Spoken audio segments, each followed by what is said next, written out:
Hello everyone, मैं राज भंडारी आप सबका स्वागत करता हूं अपने चैनल इलेक्ट्रिकल अड्डा में।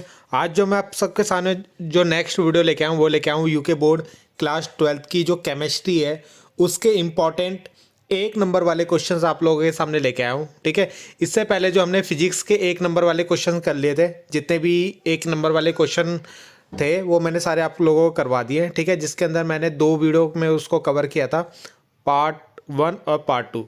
तो सेम टू सेम इसको भी मैं आप लोगों के सामने 2 पार्ट में कन्वर्ट करूंगा। ठीक है, पार्ट 1 प्लस पार्ट 2। पार्ट 1 में वो क्वेश्चन होंगे जो प्रीवियस 5 ईयर में आए हैं, एक एक नंबर के क्वेश्चन। और पार्ट 2 में मैं कोशिश करूंगा कि जो क्वेश्चन रह गए हैं, जो हो सकते हैं कि वो एग्जाम में आ सकते हैं, ठीक है, तो ऐसे क्वेश्चन मैं उसके अंदर लेके आऊँगा आपका।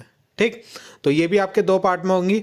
तो यहाँ पे तो फिजिक्स का आपका कंप्लीट हो जाएगा और ये केमिस्ट्री का रह जाएगा। ठीक है, इसके बाद जो आपके केमिस्ट्री का एक चैप्टर रह गया है बायोमोलिक्यूल्स, तो उसके लिए बहुत सारे कमेंट आ रहे थे बायोमोलिक्यूल्स के लिए। ठीक है, तो उसके ऊपर मैं काम कर रहा हूँ, मतलब उसके नोट्स मैंने बना लिया, अब उसके ऊपर वीडियो बनानी है बस। ठीक, बस मैं एक चीज़ और बोलना चाह रहा हूँ कि मैंने बायोमोलिक्यूल्स के लिए पिछले साल एक डिटेल वीडियो बनाई थी। ठीक, तो उसका भी मैं लिंक इसके डिस्क्रिप्शन में डाल दूंगा। अगर आपको वो चैप्टर पढ़ना है अच्छे से तो आप लोग वहाँ से देख सकते हो। ठीक है, जहाँ तक मेरा मानना है कि आप लोगों को बायोमोलिक्यूल्स को डिटेल में पढ़ना चाहिए। ठीक है, क्योंकि वो चैप्टर ऐसा है कि वो पूरा थ्योरेटिकल चैप्टर है और उससे ना आप लोगों का कोई भी क्वेश्चन बन सकता है। ठीक है, बाकी मैं उसके प्रीवियस 5 ईयर के क्वेश्चन करवाऊंगा आप लोगों को।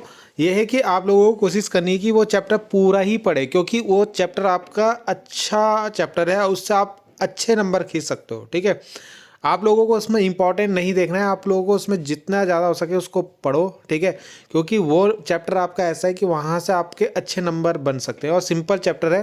ठीक है, इतना ज़्यादा कोई उसमें टफ चीज़ नहीं है। ठीक है, तो बाकी देखते हैं, तो पहले इसको स्टार्ट कर लेते हैं। तो यहाँ पे अगर आप चेक करो, हाँ एक चीज़ और है, इस केमिस्ट्री के जो मैं एक एक नंबर के क्वेश्चन करा रहा हूँ इसमें थ्योरेटिकल क्वेश्चन भी बहुत ज़्यादा है। ठीक है, एक एक नंबर के, तो वो क्वेश्चन मैंने ये जितने क्वेश्चन है आप लोगों को पहले करवा रखे हैं प्रीवियस 5 ईयर में। ठीक है, चैप्टर वाइज जो क्वेश्चन होगा, है ना, जैसे ये क्वेश्चन है तो ये मैंने फॉर्मल्डिहाइड वाले चैप्टर में करवाया होगा, और क्वेश्चन होंगे वो अलग अलग चैप्टर में करवाए होंगे। तो जो थ्योरेटिकल होंगे वो मैं आप लोगों को कुछ करवा दूंगा, कुछ आप लोग उसको जैसे कुछ डेफिनेशन होंगी तो वो आप लोग खुद से कर लेना। ठीक है, तो देखते हैं पहला क्वेश्चन, जैसे फॉर्मलिन। ठीक, तो फॉर्मलिन क्या होता है? ठीक है, तो ये क्वेश्चन वैसे मैंने पहले का करवा रखा है कि फॉर्मलिन क्या होता है और इसके 2 यूज़ लिखो। तो ये एक नंबर में ये क्वेश्चन आपका आता है। ठीक है, तो देखते हैं इस क्वेश्चन का आंसर। तो यहाँ पे ये इसका आंसर है। ठीक है, तो ये जो वीडियो होगी आपको हिंदी प्लस इंग्लिश दोनों मीडियम के बच्चे देख सकते हैं। ठीक है, ये आपको दोनों में मिल जाएगा, जहाँ पे इंग्लिश में होगा वहाँ पे मैं आपको हिंदी में भी समझा दूंगा। ठीक है, वैसे मैं हिंदी में ही समझाता हूँ आप लोगों को। तो यहाँ पे क्या है, जो फॉर्मलिन होता है ना, वो किससे बनता है? फॉर्मल्डिहाइड से बनता है। फॉर्मल्डिहाइड का फॉर्मूला क्या होता है? HCHO। ठीक है, हिंदी में भी इसको फॉर्मल्डिहाइड ही बोलते हैं। ठीक है, क्या बोलते हैं? फॉर्मल्डिहाइड ही बोलते हैं। तो इसका जो 40% एक्वा सॉल्यूशन, एक्वा सॉल्यूशन का मतलब है जलीय विलयन। क्या? जलीय विलयन जो होता है उसको फॉर्मलिन बोलते हैं। ठीक है, अब ये क्वेश्चन ना अगर आप लोगों का 10 बार एग्जाम होगा तो 10 में से 6 बार ये क्वेश्चन आपका एग्जाम में आया है।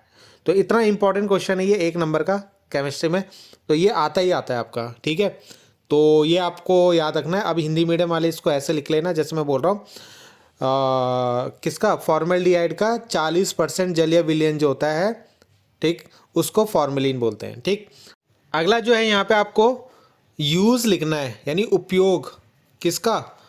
फॉर्मलिन का।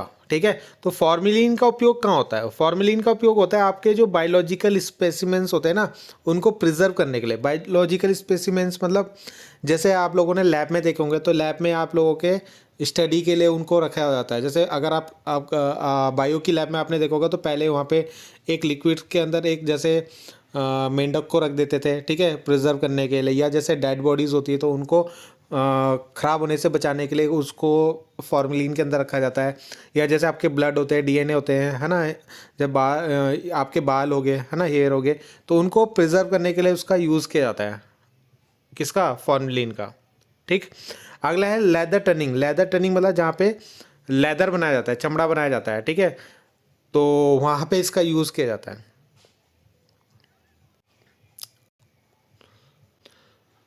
तो यहाँ पे आप लोगों का ये हिंदी में मिल जाएगा इसका आंसर, ठीक है। हिंदी में मैंने इसको नोट करा रखा है आप लोगों का। तो इसका उपयोग जैविक नमूनों के परीक्षण के उपयोग में किया जाता है और चमड़े की टनिंग में इसका उपयोग किया जाता है, ठीक है। अगला क्वेश्चन जो यहाँ पे कि फ्लोरीन, क्लोरीन, ब्रोमीन, आयोडीन, इनमें से सबसे अच्छा मेटेलिक नेचर किसका होता है, यानी फ्लोरीन, क्लोरीन, ब्रोमीन, आयोडीन में से सबसे अच्छा धात्विक गुण किसका होता है। तो यहाँ पे याद रखना इसका आयोडीन का होता है, ठीक है।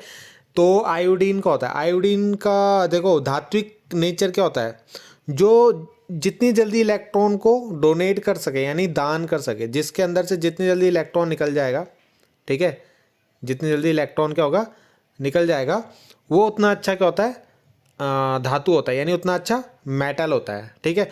तो यहाँ पे जो आपका आयोडीन इसका आंसर होगा, आपका क्या होगा, आयोडीन इसका आंसर होगा। अगला क्वेश्चन है कि right the name of 2 water soluble vitamin, जो वाटर में सोलेबल होते हैं उन विटामिन के आपको नाम लिखने हैं, ठीक है। तो यहाँ पे जो आंसर होगा विटामिन वाटर सोलेबल मतलब जो जल में विलय होते हैं, ठीक है। हिंदी में अगर हम देखें तो वाटर सोलेबल के अंदर आएंगे आपके कौन से, विटामिन सी और एक है विटामिन बी, ठीक है, vitamin C and vitamin B. अगर यहीं पे वो पूछ ले वसा में यानी फैट जो सॉलेबल होते हैं, तो वो कौन कौन से होते हैं ये भी पूछता है एग्जाम में। अभी ये क्वेश्चन का आंसर ये क्वेश्चन आपको आगे भी मिल जाएगा। तो विटामिन ए होता है, डी होता है, विटामिन ई होता है और विटामिन के होता है, ठीक है। तो ये सारे फैट यानी वसा सॉलेबल होते हैं और ये दोनों आपके क्या होते हैं, जल में विलय यानी वाटर सॉलेबल होते हैं, ठीक है। तो ये आप इनके नाम आपको याद रखना है, ए डी ई के ये तो फैट हो जाएंगे और सी और बी आपका क्या हो जाएगा, वाटर सॉलेबल हो जाएंगे, ठीक है। अगला है आपके पास कि what happen when phenol heated with zinc powder, यानी जब आपके पास फिनॉल का फॉर्मूला है ना पता आपको, बेंजीन रिंग के ऊपर OH लगा दो, ठीक है, और उसकी रिएक्शन करानी है आपको जिंक के साथ, जिंक पाउडर जो होता है, ठीक है। तो जब आप इसको हीट करोगे ना तो ये क्या करेगा, यहाँ से इसको बेंजीन में बदल देगा, किसमें, बेंजीन में बदल देगा ऐसे, और साथ में ZnO निकल जाएगा आपका, ठीक है। तो ये रिएक्शन आपको इसके अंदर लिखनी है, ठीक। अगला बोला है कि यहाँ पे आपका ये है, यहाँ पे आपको CO की ऑक्सीकरण संख्या यानी ऑक्सीडेशन नंबर निकालना है, ठीक है। तो ये याद रखना CO का ऑक्सीडेशन नंबर कितना होता है, 0 होता है, कितना होता है, 0, ठीक है। मतलब ये वाला CO है जो अंदर है, ये CO कोबाल्ट वाले का नहीं। तो यहाँ पे देखो कोबाल्ट की आपको निकालनी है, ठीक है, ये जो स्मॉल ओ वाला इसकी निकालनी है आपको, ठीक है। तो देखो कैसे निकालेंगे, K की होती है +1, तो +1 लिख दिया, प्लस जिसकी हमें निकालनी होती है, हमें इसकी निकालनी तो इसको x ले लेंगे, ठीक है, ले लिया, प्लस इसकी होती है 0, कितनी होती है 0, और कितने हैं वो 4, तो 4 लिख देंगे। और इसके ऊपर देखो कोई भी पावर नहीं है ना तो प्लस लिखा हुआ है ना कहीं माइनस लिखा हुआ है इसके ऊपर, तो इक्वल टू में 0 लेंगे, ठीक है। तो यहाँ से क्या देगा 1 + x, तो ये तो 0 हो जाएगा, इक्वल टू 0 ले लेंगे तो x इक्वल टू आएगा 1 उधर जाएगा तो माइनस का, तो कितना आएगा इसका आंसर, -1 आएगा, ठीक है। अगला पूछा है कि इनमें से कौन क्लोरोफॉर्म व क्षार के साथ क्रिया करके फेनिल आइसोसाइनाइड बनाता है। अब इसका इंग्लिश में मैं बताता हूँ कि यहाँ पे मतलब इनमें से कौन ऐसा है, एनिलीन में से, फिनॉल में से, बेंजीन में से और नाइट्रोबेंजीन में से, जो क्या करता है क्लोरोफॉर्म और किसके साथ, बेस यानी क्षार और के साथ रिएक्शन करके फेनिल आइसोसाइनाइड बनाता है, ठीक है। तो यहाँ पे इसका आंसर जो होगा एनिलीन होगा। अगर मैं रिएक्शन लिखूँ एनिलीन की तो ये बेंजीन रिंग हो जाएगा, है ना, उसके ऊपर NH2, इसी को तो एनिलीन बोलते हैं हम लोग, ठीक। इसकी रिएक्शन क्लोरोफॉर्म का फॉर्मूला होता है CHCl3, ठीक है। इसकी रिएक्शन करानी क्षार, तो क्षार ले लिया हमने, मान लो KOH, है ना, 3 ले लेंगे इसके आगे, ठीक है। तो यहाँ पे जब हम इसकी रिएक्शन कराएंगे तो यहाँ से आपका बनेगा फेनिल आइसोसाइनाइड, यानी फेनिल आइसोसाइनाइड का फॉर्मूला क्या होता है NC, है ना। आइसो मतलब होता है, आइसो का मतलब होता है जब N जुड़ा होता है, ठीक है, बेंजीन से, और केवल साइनाइड होता तो CN लिखते हैं, हम क्या लिखते हैं, ऐसे CN लिखते हैं, ठीक है। तो ये भी आपको ध्यान रखना है, जहाँ पे भी आइसो आ रहा है मतलब N साइड से जुड़ेगा, ठीक है। तो ये बन जाएगा, साथ में आप 3 KCl निकाल लेना इससे, ठीक है, और 3H2O, ठीक। तो ये रिएक्शन है आपकी, तो यहाँ से आपका फेनिल आइसोसाइनाइड बनता है, ठीक है। अगला पूछा है कि मोनोसैकेराइड का उदाहरण, यानी इनमें से कौन सा मोनोसैकेराइड है आपका, तो ये आपको पता है ग्लूकोज C6H12O6, इसको ब्रेक करने पर और कुछ नहीं मिलता आपका, ठीक है, तो इसलिए मोनोसैकेराइड होता है आपका। अगला क्वेश्चन है कि जो ट्राइक्लोरोमेथेन है आपका, ठीक है, उसको स्टोर क्यों करते हैं इन डार्क कलर बॉटल्स के अंदर, ठीक है। तो वैसे मैंने ये क्वेश्चन आप लोगों को पहले का करवा रखा है, ठीक। तो यहाँ पे आपको इसका आंसर क्या याद रखना है, इसका आंसर ये याद रखना है कि जो ट्राइक्लोरोमेथेन होता है आपका CHCl3, ठीक है, जिसको हम क्लोरोफॉर्म भी बोलते हैं, जिसका फॉर्मूला भी मैंने ऊपर लिखा था। तो ये क्या करता है, अगर आपने मान लो डार्क कलर की बॉटल के अंदर नहीं रखा, तो ये ऑक्सीजन के साथ रिएक्शन करके, ठीक है, सनलाइट की प्रेजेंस में, किसकी, सनलाइट की प्रेजेंस में एक गैस बनाता है COCl2, ठीक है, और साथ में HCl बनाएगा। तो इसका आगे 2 लगा लेना, ठीक है, बाकी बैलेंस हो जाएगा, और इसके आगे भी 2 लगा देना, तो और यहाँ पे भी 2 आ जाएगा ना, ठीक है, बाकी इसको बैलेंस कर लेना। ये जो गैस बनती है ना, इसको बोलते हैं फॉस्जीन गैस। कौन सी गैस बोलते हैं, फॉस्जीन गैस, ठीक है। तो ये जो फॉस्जीन गैस होती है बहुत हानिकारक गैस होती है, इसलिए इसको हम डार्क कलर बॉटल्स के अंदर रखते हैं, ठीक है। तो ये रिएक्शन आपको इसके अंदर लिख लेना और इसको थ्योरी में लिख देना। अगला क्वेश्चन जो यहाँ पे आपका आता है कि डिफाइन स्पेसिफिक कंडक्टिविटी, देखो ये भी 1 नंबर का क्वेश्चन है, ठीक है। तो यहाँ पे आपको ये याद रखना है स्पेसिफिक कंडक्टिविटी, अगर मैं सिंपल इसका कप्पा से डिनोट करते हैं इसको K, ठीक है, इक्वल टू 1/ρ। अब रो आप लोगों को पता होगा, इसको बोलते हैं हम रजिस्टिविटी, क्या बोलते हैं, रजिस्टिविटी बोलते हैं ना इसको, रजिस्टिविटी, ठीक है। तो यानी जिसको हिंदी में बोलते हैं क्या, प्रतिरोधकता, प्रतिरोधकता या विशिष्ट प्रतिरोध भी बोलते हैं कहीं कहीं इसको, ठीक है। दूसरा नाम इसका विशिष्ट प्रतिरोध है, स्पेसिफिक रजिस्टिविटी, ठीक है, या specific resistance, sorry specific resistance भी बोलते हैं इसको इंग्लिश में, ठीक है। तो इसका रेसिप्रोकल होता है कंडक्टिविटी, स्पेसिफिक कंडक्टिविटी, यानी प्रतिरोधकता का जो व्युत्क्रम होता है ना, उसको हम क्या बोलते हैं, विशिष्ट चालकता बोलते हैं, ठीक है। ये आप डेफिनेशन में लिख लेना, रेसिप्रोकल ऑफ रजिस्टिविटी, रेसिप्रोकल देखो अपॉन में है ना, ये के इधर है और रो इधर है, तो reciprocal of resistivity is called specific conductivity. आप लोग क्या लिखोगे हिंदी में,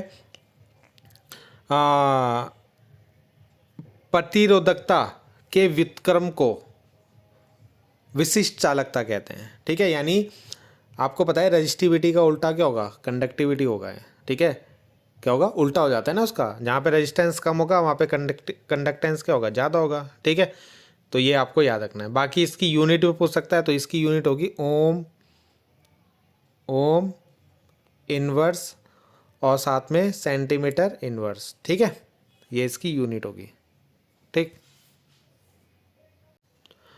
अगला क्वेश्चन जो यहाँ पे आता है कि इनका इलेक्ट्रॉनिक कन्फिग्रेशन लिखना है, इलेक्ट्रॉनिक विन्यास लिखना है, तो ये भी बहुत पूछा जाता है। तो इसका जो होता है क्रोमियम का 24 होता है ना 24, तो कैसे लिखोगे, 1s2 2s2 2p6 3s2 3p6 4 देखो 4s2 होना चाहिए, मगर 4s1 लिखेंगे और 3d5 ऐसे, ठीक है।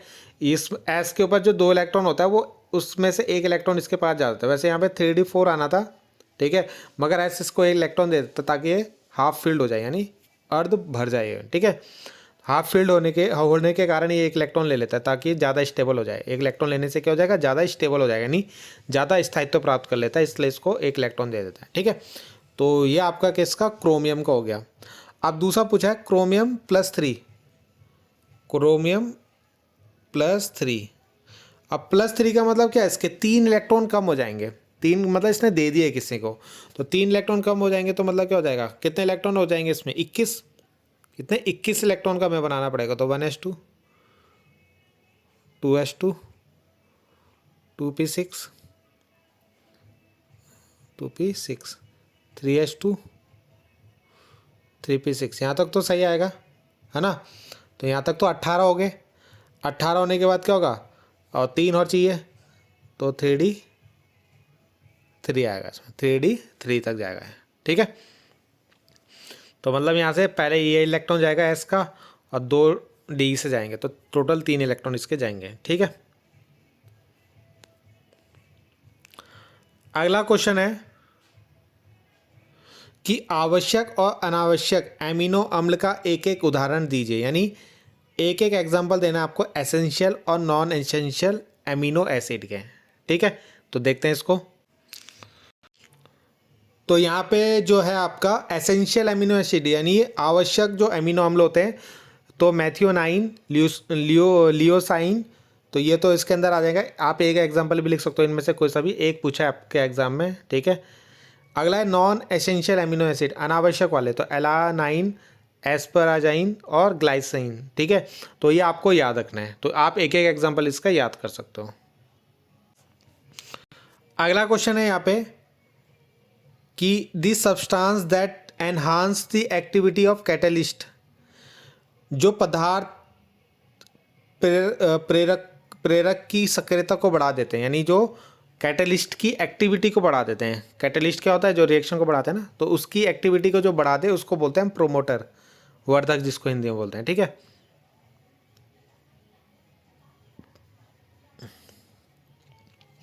अगला दिया आपको K4FeCN6, तो यहाँ पे आपको क्या करना है, आयरन है ना Fe, इसकी ऑक्सीडेशन नंबर निकालनी है, ठीक है।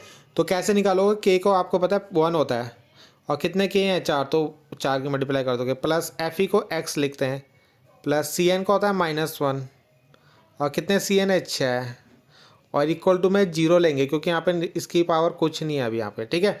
तो ये हो जाएगा 4 + x - 6 = 0, तो 4 में से 6 गया तो -2, तो ये -2 हो जाएगा तो प्लस का 2 हो जाएगा, ठीक है।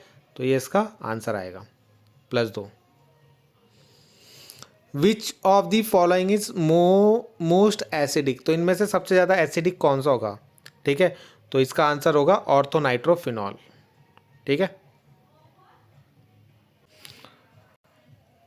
अगला है यहाँ पे कि अमोनियम सिल्वर नाइट्रेट विलयन को कहते हैं, यानी अमोनिकल सिल्वर नाइट्रेट सॉल्यूशन को क्या बोला जाता है, तो ये आप लोगों को पता होना चाहिए, टॉलेन रिएजेंट बोलते हैं, ठीक है। तो इसका आपको मतलब साथ में फॉर्मूला भी याद रखना, उसका केमिकल नेम भी याद रखना है, ठीक है।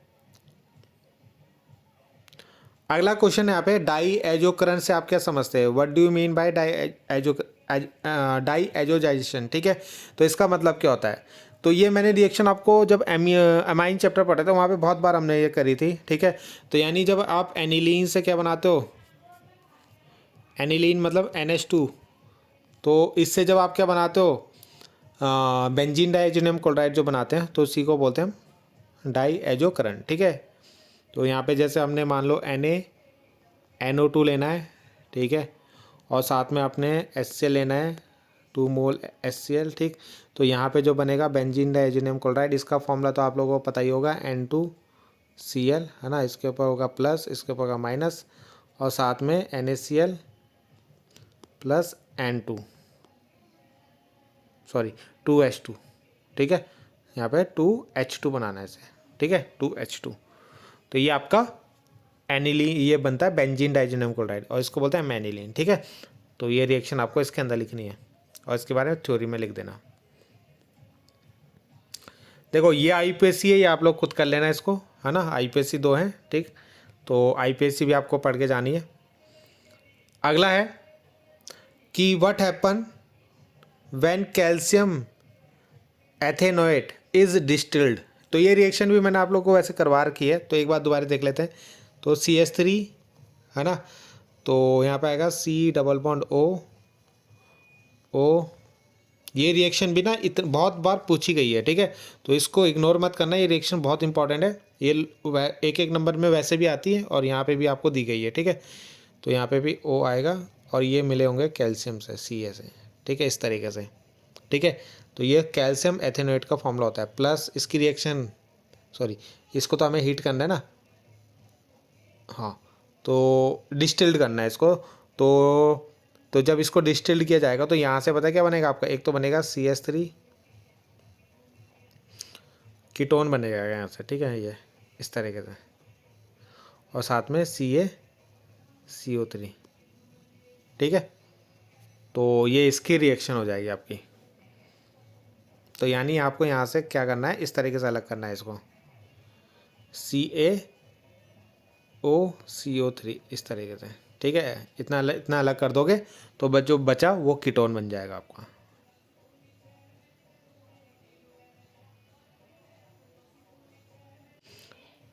अगली रिएक्शन जो पूछेगी, explain why acetaldehyde give aldol condensation while formaldehyde does not, ठीक है। अगर आप एसिटल्डिहाइड का फॉर्मूला लिखो तो क्या होता है, CH3 C double bond OH, ठीक है।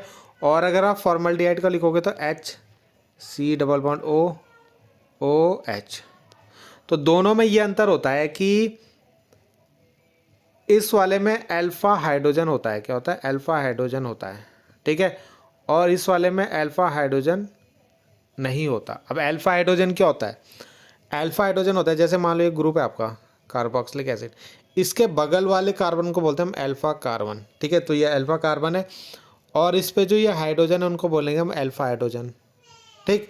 मगर जब हम इसकी बात करें तो इसमें तो अल्फा कार्बन ही नहीं है, तो जब अल्फा कार्बन ही नहीं है तो अल्फा हाइड्रोजन भी नहीं है, तो इसलिए ये एल्डोल कंडेंसेशन शो नहीं करते, यानी एल्डोल संघनन अभिक्रिया प्रदर्शित नहीं करता। कौन, फॉर्मल्डिहाइड, ये होता है फॉर्मल्डिहाइड का फॉर्मूला, ठीक है। तो ये नहीं करेगा, ये करेगा आपका। बाकी ये जो क्वेश्चन है यहाँ पे हेनरी लॉ आपको लिखना है, तो ये थ्योरेटिकल क्वेश्चन है, आप लोग पढ़ लेना। मोल फ्रैक्शन की डेफिनेशन, मोलैरिटी की डेफिनेशन, ठीक है। और आगे इसमें देखते हैं, ये कन्वर्जन मैंने आप लोगों को करवा रखे हैं, DDT से क्लोरोबेंजीन बनाना, डाइफिनाइल फ्रॉम क्लोरोबेंजीन्स, ठीक है, ये कर लेना इसमें। ये क्वेश्चन आप लोग क्या है, ethyl alcohol is treated with iodine in presence of alkali, ये सब रिएक्शन आप लोगों को पहले करवा रही है, तो ये रिएक्शन आप लोग कर लेना, ठीक है। आगे हम इसमें देखते हैं, ये डेफिनेशन सारी एक एक नंबर की हैं, ठीक है। मोलैलिटी और पार्ट्स पर मिलियन PPM की डेफिनेशन ये आपकी आ रखी है, ठीक है। बाकी यहाँ पे ये देखते हैं कि ये भी Gabriel phthalimide synthesis is use for preparation, यानी ये जो गैब्रियल थैलेमाइड सिंथेसिस होता है इसका उपयोग क्यों किया जाता है, तो 1 डिग्री अमाइन बनाने में इसको यूज़ किया जाता है, ठीक है। तो जब मैंने आपको अमाइन चैप्टर की रिएक्शन कराई थी तो वहाँ पे भी ये बहुत बार बताया था। बाकी ये तो आपका कट गया सिलेबस है, ठीक है। इसमें आपका ये क्वेश्चन ये है कि जो आपका ये है इसमें कोबाल्ट की ऑक्सीडेशन संख्या, तो ये तो शायद हमने स्टार्टिंग में कर लिया था, -1 इसका आंसर आ रहा था, ठीक है।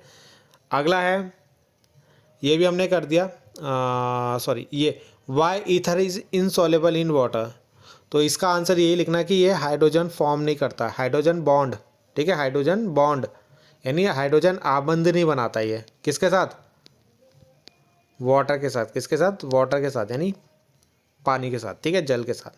तो जल के साथ ये हाइड्रोजन आबंध नहीं बनाता है, इसलिए वो उसके साथ अविलय होते हैं, यानी अघुलनशील, अविलय मतलब इनसॉल्युबल होता है, ठीक है।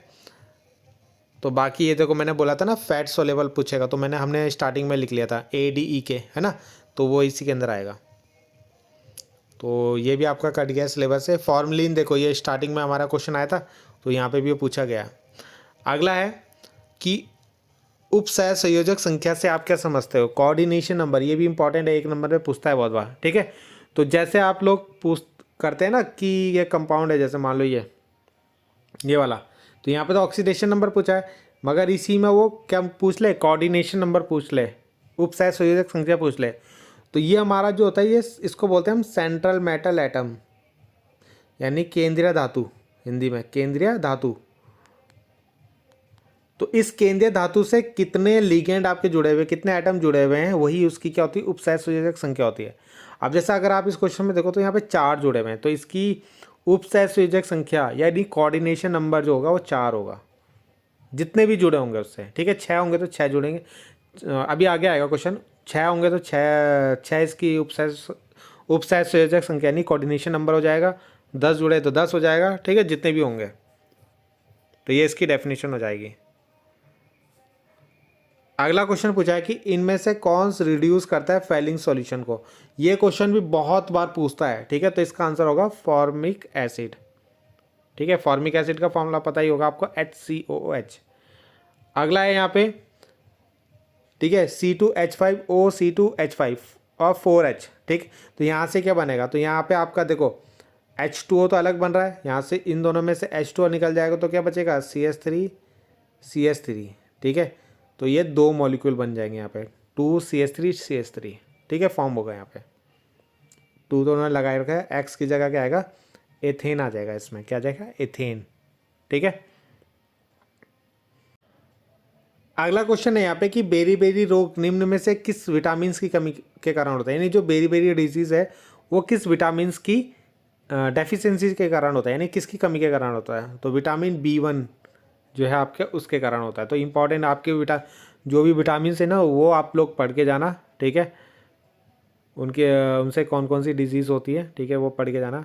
ये क्वेश्चन आप लोगों मैंने करवा रखे, तो ये भी आप चेक कर लेना, ठीक है।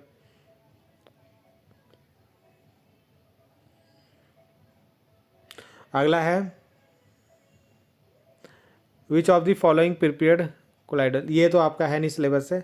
अगला है कि अल्कोहल जल में विलय है, तो ये इसलिए होगा क्योंकि ये हाइड्रोजन बॉन्ड बना लेगा, तो they form hydrogen bond with water, ठीक है। अभी हमने ऊपर देखा था ईथर नहीं बना पाता था हाइड्रोजन बॉन्ड, क्योंकि मतलब ईथर सॉल्युबल नहीं होता था क्योंकि वो हाइड्रोजन बॉन्ड नहीं बना पाता। अगला क्वेश्चन है यहाँ पे, जैसे ये क्वेश्चन इसमें पूछा है उपसय संख्या किसकी, Fe की, कोऑर्डिनेशन नंबर पूछा है किसका, Fe का।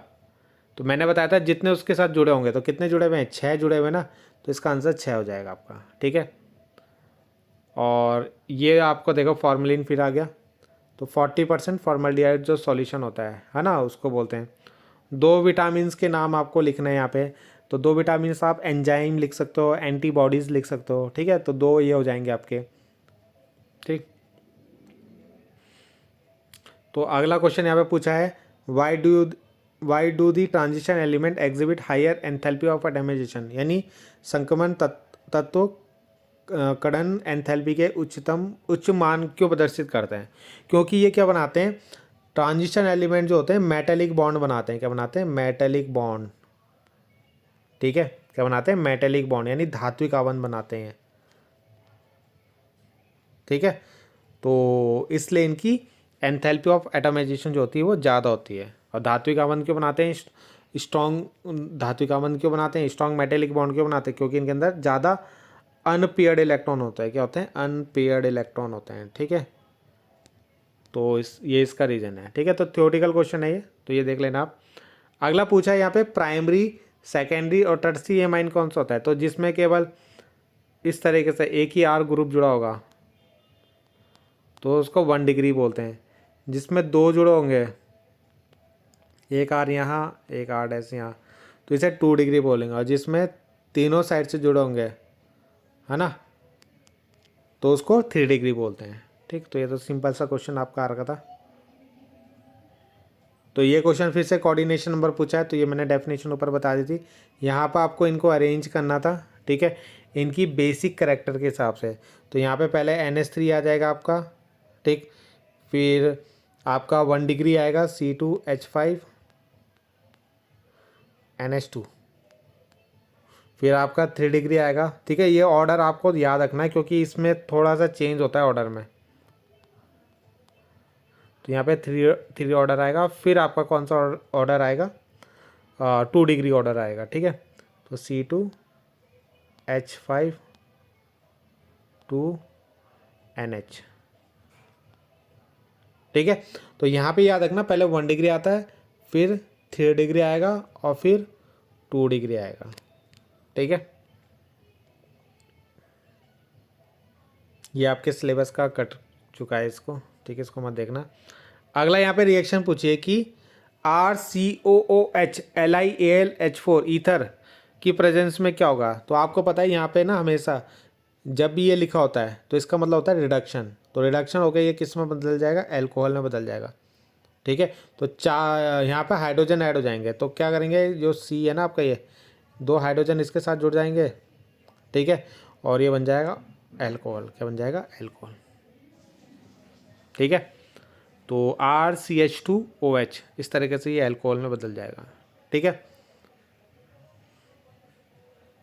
बाकी ये देखो, ये इनकी डेफिनेशन आप इसकी डेफिनेशन पढ़ लेना, ठीक है। हाफ लाइफ क्या होता है ये पहले का पढ़ा रखा है मैंने, ठीक है। मैं आप लोगों को दिखा रहा हूँ कि एक देखो ऐसे भी एक नंबर के क्वेश्चन पूछे जाते हैं आपके, ठीक है। रिएक्शंस जो होती हैं तो ये सब हमने कर रखी है पहले की। तो वन मोलल सॉल्यूशन का मतलब होता है 1000 ग्राम ऑफ सॉल्वेंट। क्या होता है? 1000 ग्राम ऑफ सॉल्वेंट, ठीक है। तो ये इसका आंसर हो जाएगा। अगला जो यहाँ पे पूछेगा, किसी गैस की द्रव्य विलेयता गैस के दाब यानी प्रेशर के समानुपाती होती है, हेनरी लॉ जो होता है आपका, ठीक है। अगला क्वेश्चन पूछा है कि रतौंधी यानी नाइट ब्लाइंडनेस डिसीज किसके कारण होती है? तो ये विटामिन ए की कमी के कारण होती है, ठीक है। अगला क्वेश्चन पूछा है कि ग्लूकोज होता है वो कन्वर्ट एथाइल अल्कोहल में, तो किसके कारण होता है, ठीक है। तो इनमें से जो आंसर होगा आपका जाइमेज, इसका आंसर होगा, क्या होगा? जाइमेज, ठीक है। तो ये क्वेश्चन अभी हमने ऊपर भी देख लेते हैं, इसका आंसर तो फॉर्मिक एसिड होगा आपका।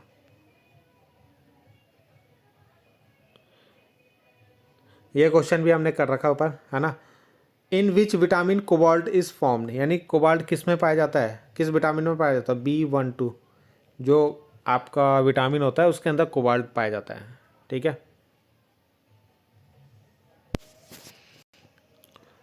अगला क्वेश्चन है chemical name of vitamin D. जो विटामिन डी है उसका केमिकल नेम क्या है? कैल्सीफेरोल इसका केमिकल नेम है। देखो केमिकल नेम भी आपको याद रखना है, तो ये भी हमने कर रखा है। फॉर्मिक एसिड होगा, glucose is convert into ethyl alcohol, तो ये भी हमने देखा भी, जाइमेज, ठीक है। और एक लास्ट क्वेश्चन है, एक्टेनॉइड्स का यूज़ आपको लिखना है, 2 यूज़ एक्टेनॉइड के यूज़ कर लिखने हैं आपको, ठीक है। तो ये यहाँ तक आप लोगों को करना था, ठीक है। तो इतने ही क्वेश्चन थे आपको। तो ये देखो, ये थ्योरेटिकल क्वेश्चन है तो इसको लिख लेना आप लोग। एक्टेनॉइड के 2 यूज़ आप लोगों को लिखने हैं, ठीक है। तो इतने क्वेश्चन थे आपके, इसमें 1-1 नंबर वाले। बाकी जो क्वेश्चन होंगे जितने भी मैं बाकी जो ढूंढ के लेके आऊँगा, ठीक है, तो वो आपको नेक्स्ट वीडियो में मैं आप लोगों को बता दूंगा, ठीक है। तो अगर आपको दिक्कत है कोई भी, कहीं पे भी किसी क्वेश्चन में अगर आपको प्रॉब्लम है, ठीक है, या कुछ आप लोगों को पूछना है तो आप लोग कमेंट कर सकते हो, ठीक। तो बाकी मिलते हैं नेक्स्ट वीडियो में। Thank you.